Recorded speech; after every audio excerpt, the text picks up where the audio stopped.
ಜಗದೀಶ್ ಶೆಟ್ಟರ್ ಅವರು ಹೇಳ್ತಾ ಇದ್ದಾರೆ ಬೆಳಗಾವಿ ನನ್ನ ಕರ್ಮಭೂಮಿ. ನೋಡಿ 6 ಸಾರಿ ಅಲ್ಲಿ MLA ಆಗಿ ಆರ್ಶ್ ಬಂದಿದ್ದಾರೆ ಹುಬ್ಳಿ ಸೆಂಟ್ರಲ್ ಕ್ಷೇತ್ರದಲ್ಲಿ. 6 ಸಾರಿ ಮತ್ತೆ ಬಿಟ್ಕೊಟ್ಟು ಇದು ನನ್ನ ಕರ್ಮಭೂಮಿ ಅಂತ ಹೇಳಿದ್ರೆ ಬೆಳಗಾವಿ ಅವರೇನೋ ಅಷ್ಟು ಮುಗ್ಧ ಅಂತ ತಿಳ್ಕೊಂಡಿದಾರ? ಇವರು ಎಲ್ಲೋ ಬಂದು ಏನೋ ಆಗಿ ನನ್ನ ಕರ್ಮಭೂಮಿ ಇದು ಇವತ್ತಿನಿಂದ ನನ್ನಿದೆ. ಅವ್ರ ಮನೆ ಅಡ್ರೆಸ್ ಕೇಳಿ ಮೊದಲು. ಕರ್ಮಭೂಮಿ ಅನ್ನೋದಕ್ಕೆ ಅವ್ರ ಮನೆ ಅಡ್ರೆಸ್ ಕೇಳಿ, ಎಲ್ಲಿದೆ ಅಡ್ರೆಸ್ಸು, ಆಮೇಲೆ ಕರ್ಮಭೂಮಿ ಅಂತ ಹೇಳಿ. ನೋಡಿ, ಈಗ MES ಬಗ್ಗೆ ಮಾತನಾಡೋದು ಅದು ಸರಿ ಅಲ್ಲ. ಅದು ಚುನಾವಣೆ ಮೇಲೆ ಏನ್ ಇಫೆಕ್ಟ್ ಆಗುತ್ತೆ ಬಿಡುತ್ತೋ ಅದು ಅವ್ರ ಪಕ್ಷಕ್ಕೆ ಸಂಬಂಧ.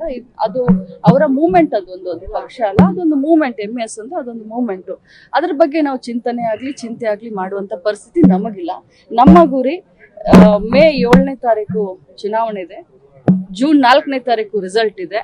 ಚಿಕ್ಕೋಡಿ ಪಾರ್ಲಿಮೆಂಟ್ ನಿಂದ ಪ್ರಿಯಾಂಕಾ ಜಾರಕಿಹೊಳಿ ಅವರು, ಬೆಳಗಾವಿ ಪಾರ್ಲಿಮೆಂಟ್ ನಿಂದ ಮೃಣಾಲ್ ಹೆಬ್ಬಾಳ್ಕರ್ ಅವರು ಅವತ್ತು ವಿಜಯ ಪತಾಕೆ ಹಾರಿಸೋದು. ಅದೊಂದೇ ನಮ್ಮ ಚಿಂತನೆ, ಅದೊಂದೇ ನಮ್ಮ ಗುರಿ. ಬೆಂಗಳೂರಿನಿಂದ ಮಂಗಳೂರುವರೆಗೆ, ಬೀದರ್ನಿಂದ ಚಾಮರಾಜನಗರದವರೆಗೆ ನಿಮ್ಮ ಸುದ್ದಿ ನಿಮ್ಮದೇ ಭಾಷೆಯಲ್ಲಿ. ಕರ್ನಾಟಕ ತಕ್.